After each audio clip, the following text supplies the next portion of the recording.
Bom dia, daremos seguimento ao estudo do Evangelho segundo o Espiritismo, capítulo 17, Sede Perfeitos. Obrigada, meu Deus, pela bênção da manhã, que renova em cada um de nós o convite ao bem. Hoje, Sede Perfeitos. Allan Kardec organizou o capítulo em torno da orientação de Jesus, que se encontra no Evangelho de Mateus, capítulo 5. Neste capítulo do Evangelho de Mateus, há o Sermão das Bem-aventuranças, que já estudamos nos domingos anteriores, e na sequência desse Sermão das Bem-aventuranças, Jesus afirma que não veio destruir a lei, pelo contrário, veio reafirmá-la.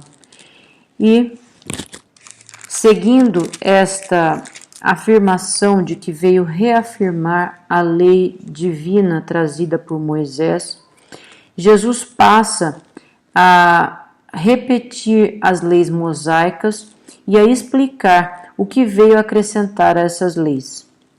Dentre essas leis, amar o próximo era uma lei presente, mas não havia obrigatoriedade nem uma recomendação para se amar os inimigos. Jesus, porém, nos veio trazer o amor em sua plenitude, e aí então afirma: Eu, porém, vos digo, amai os vossos inimigos, orai pelos que vos perseguem. Desse modo vos tornareis filhos do vosso Pai que está nos céus, porque ele faz nascer o sol igualmente sobre os maus e os bons, e cair a chuva sobre os justos e injustos. Se conseguirmos orar pelos aqueles que nos odeiam, se conseguirmos nos esforçar por amar os nossos inimigos, então nos aproximaremos de Deus, nosso Pai Criador, que faz nascer o sol sobre os bons e maus, e faz a chuva cair igualmente sobre os justos e os injustos. Portanto, deveis ser perfeitos como o vosso Pai Celestial é perfeito. Nós fomos criados por Deus, e Deus, como nosso Pai Criador, nos fez espíritos simples e ignorantes, contendo na nossa consciência e no nosso coração os germes da perfeição. Cada um de nós tem dentro de si lanternas, guias potenciais que, desenvolvidos e bem trabalhados, nos trarão a elevação espiritual. Porque todos nós, como filhos de Deus, estamos incursos na lei do progresso. E se viemos de Deus, temos por fim a perfeição de Deus. Nós seremos então, quando perfeitos, auxiliares divinos na criação, e como co-criadores, teremos a bênção do trabalho de amor na infinita perfeição.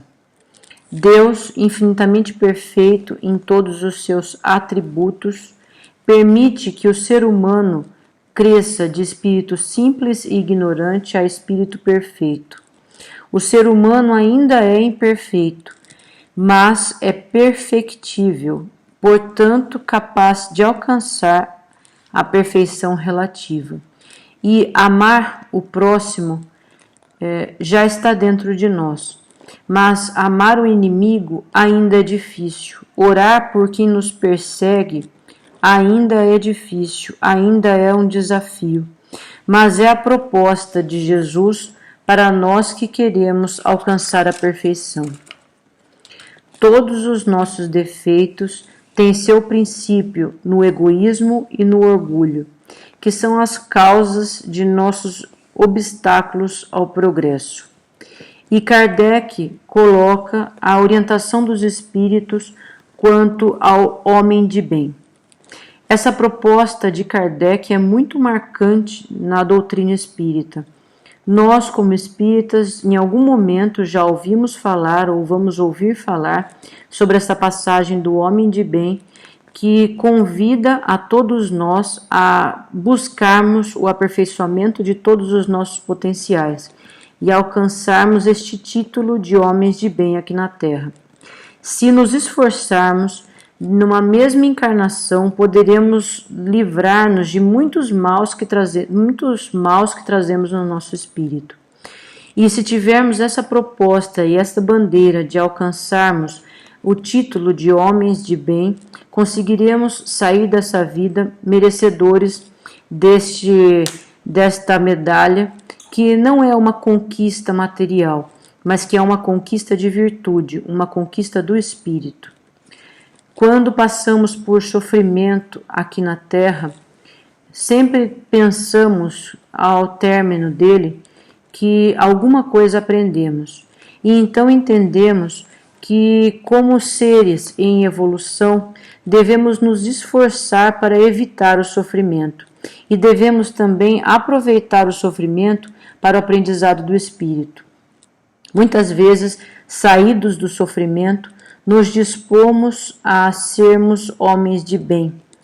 E neste momento, devemos concentrar todos os nossos potenciais em aprimorar as sementes do bem que trazemos dentro de nós. Não somente neste momento de sofrimento, mas também nos momentos em que a vida parece mais calma, devemos nos esforçar por aprimorar essas sementes de homem de bem que existem dentro de todos nós. E nessa orientação dos Espíritos, neste capítulo 17, há uma sequência do que é o homem de bem. O homem de bem aqui na Terra ainda não é um espírito perfeito, porque nós somos espíritos em processo de aperfeiçoamento. E em processo, sabemos que todos os potenciais desenvolvidos ao máximo ainda não estão dentro de nós. Mas se nos dispusermos a desenvolvê-los, já seremos caracterizados aqui na Terra como homens de bem e candidatos a espíritos perfeitos. O que é o homem de bem? Que é o bom cristão? Que é o bom espírita? O homem de bem deve aproveitar todas as oportunidades de fazer o bem. O homem de bem não despreza nenhuma oportunidade de ser útil, e ser útil muitas vezes é mais difícil. Lembremos a parábola do samaritano, em que o homem passou na estrada e, vendo o outro caído, reconheceu nele um irmão e não lhe virou as costas e não conseguiu passar ao largo. Pelo contrário, se ajoelhou, cuidou das feridas, colocou-o em seu animal e o levou para ser tratado. O homem de bem reflete sobre a perfeição infinita do universo e percebe-se mais um ser da criação, não o mais importante da criação. O homem de bem percebe a bênção e a infinitude do universo e percebe que da reprodução das formigas ao movimento das galáxias, Deus cuida de tudo. E Deus dá ao ser humano o livre-arbítrio para nos fazermos colaboradores do Criador. O homem de bem sente que Deus é bondade, é justiça, é sabedoria. E sabe que sem a permissão de Deus nada acontece, e então o homem de bem se submete à vontade de Deus em todas as coisas. O homem de bem tem fé no futuro, acredita e procura a construir um futuro melhor. O homem de bem sabe que as dores do corpo e as dores da alma são transitórias e aceita as dores sem murmurar. O homem de bem, com caridade e amor ao próximo, faz o bem pelo bem sem esperar recompensa, sem ter interesse. O homem de bem fica feliz em fazer o bem, dividindo com os que sofrem as bênçãos que Deus lhe deu. Pelo contrário, o egoísta é calculista, mede os ganhos e as perdas de qualquer ação. O homem de bem não tem preconceito de raça e crença, porque sabe que todos nós somos irmãos, filhos de Deus. E sabe que aquele que fere alguém com orgulho e desprezo, que não recua a ideia de causar sofrimento, falta ao dever de amar ao próximo e não merece o perdão do Senhor. O homem de bem não guarda mágoa, não guarda rancor, não guarda desejo de vingança. E a exemplo de Jesus, perdoa e esquece as ofensas. E só benefício se lembra e procura ser grato. E a gratidão é uma grande característica do homem de bem, que reconhece seu irmão, que reconhece Deus. O homem de bem é tolerante, é indulgente com as fraquezas alheias, porque conhece as próprias deficiências e se esforça por corrigi-las. O homem de bem não se exalta, mas dá valor a tudo que seja bom e verdadeiro. Procura fazer bom uso do que a vida lhe oferece e sabe que tudo o que tem lhe pode ser tirado, e que só não lhe pode ser tirado aquilo que está guardado no seu espírito, que são suas virtudes. Trata com bondade e benevolência a todos os que se aproximam e compreendem os deveres da posição que ocupa e se empenha em cumprir o dever da posição que ocupa, seja qual seja a sua posição. O homem de bem reconhece-se pelo seu esforço que faz por se melhorar e melhorar também o mundo que rodeia. O homem de bem, portanto, não precisa ainda ser o espírito perfeito, porque nós, como homens encarnados aqui na Terra, sabemos que ainda não somos perfeitos, mas para sermos de bem, devemos nos ligar ao que é bom. Devemos fazer o que é certo e nosso livre-arbítrio, orientado pelas luzes divinas que trazemos dentro de nós, com certeza já sabe o que é certo, o que é bom. Portanto, todos nós podemos hoje sermos homens de bem. O Espiritismo, bem compreendido e bem vivido, cria o cristão verdadeiro e facilita a prática que Jesus nos ensinou, se realmente estivermos abertos à sua orientação. O Espiritismo abre os canais da fé raciocinada e permite a cada um a vivência livre, a consciência do dever e da autonomia sobre si mesmo. O Espiritismo dá a força de fazer o certo, de desprezar o que possa prejudicar o próximo e de assumir a responsabilidade sobre os nossos atos, sem sobrecarregar os que convivem conosco. O cristianismo, em sua pureza e simplicidade, fortalece a pessoa na prática do bem, ajudando a cada um de nós a evitar o mal e a fazer a escolha certa. Se em uma situação qualquer alguém tem de se sacrificar, o verdadeiro espírita assume com serenidade o papel mais difícil, porque sabe que o esforço bem intencionado fará sintonizar com as forças do bem, e as forças do bem sempre têm a possibilidade de resolver os problemas. Essa corrente de amor e bondade exerce tração e consegue realizar a conquista almejada, por mais difícil lhe pareça. E o grande futuro será sempre conquistado pela renúncia do interesse particular pelo bem geral. Kardec, então, no Livro dos Espíritos, faz a seguinte pergunta: e quem é o modelo a ser seguido? E os Espíritos respondem de forma bem simples e concisa: vide Jesus. Humberto de Campos, no livro Boa Nova, traz uma mensagem inesquecível sobre a orientação de cada um de nós para alcançarmos a perfeição. Vide Jesus, os 500 da Galileia. Depois do Calvário, os amigos sinceros do Messias foram tomados por uma saudade imensa. A maioria deles se apegava aos discípulos como querendo reter as últimas expressões da sua mensagem carinhosa e imortal.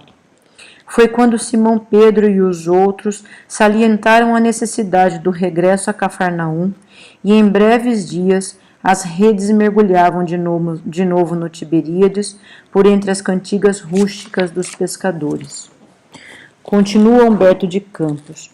Cada onda mais larga e cada detalhe do serviço sugeriam as recordações sempre vivas no tempo. As refeições lembravam a alegria do partir do pão de Jesus. O trabalho mais intenso avivava sua recomendação de bom ânimo.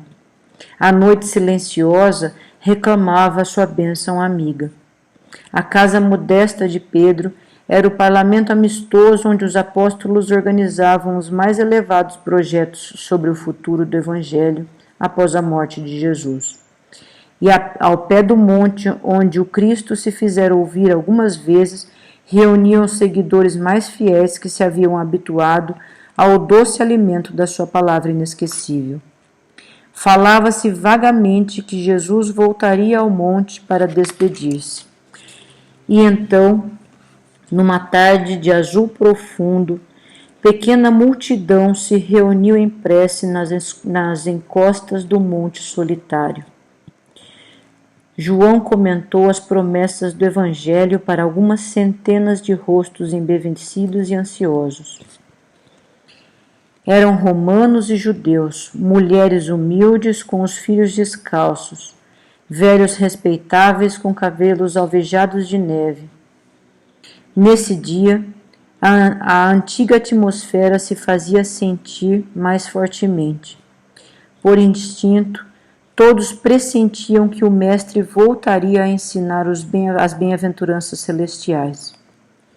E do céu muito azul, parecia descer numa tranquilidade imensa que envolvia todas as coisas. Foi nesse instante de indizível grandiosidade que a figura de Cristo assomou no cume iluminado pelos derradeiros raios de sol. Era ele, era Jesus.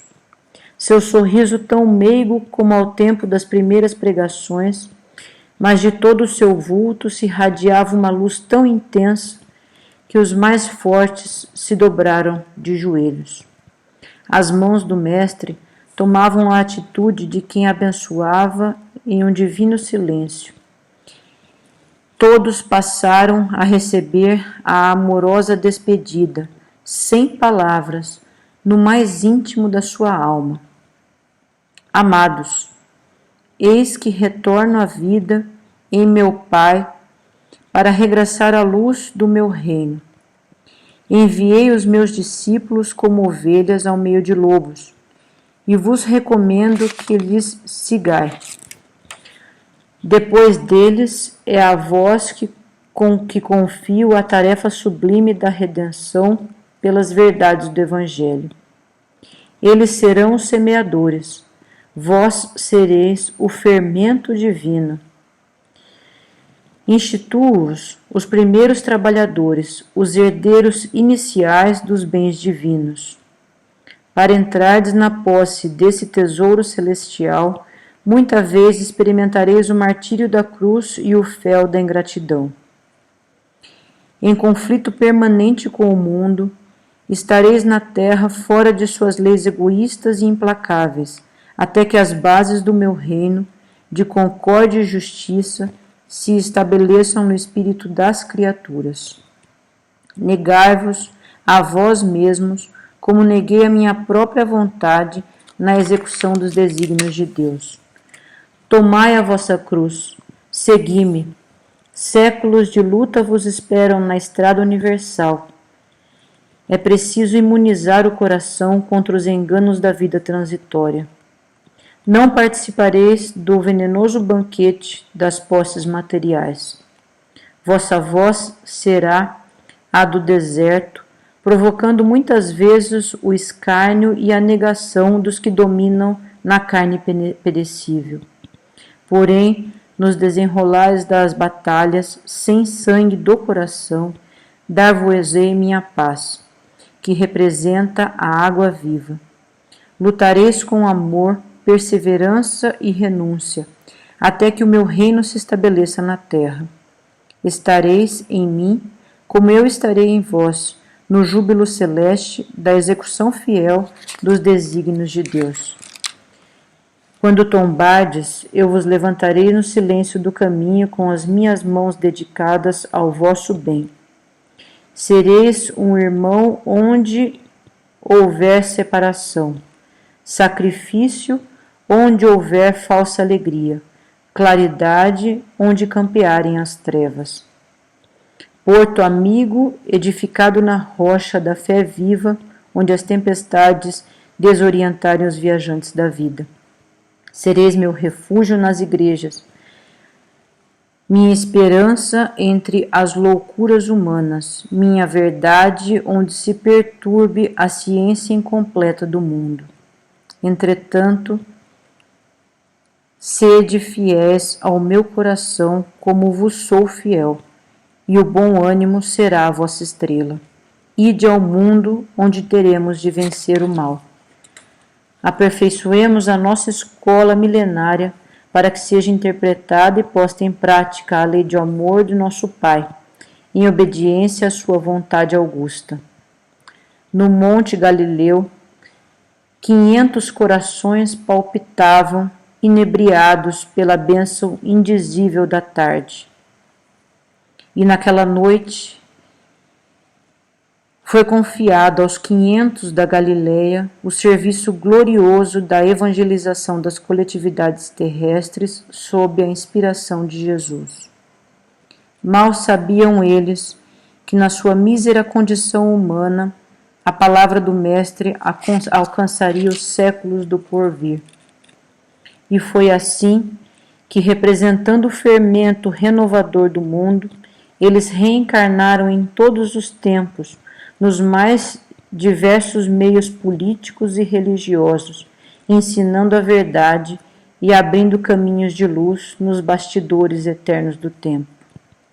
Foram eles que, vibrando de coragem e confiança, tombaram nos campos de martírio, semeando a fé no coração pervertido das criaturas, na arte, na ciência, na política, na economia, os desígnios do Pai continuam a ser semeados e temos a certeza de que se nosso destino é o nosso Criador, todos nós ainda seremos aqui na terra homens de bem e conseguiremos estabelecer aqui na terra o reino de Deus.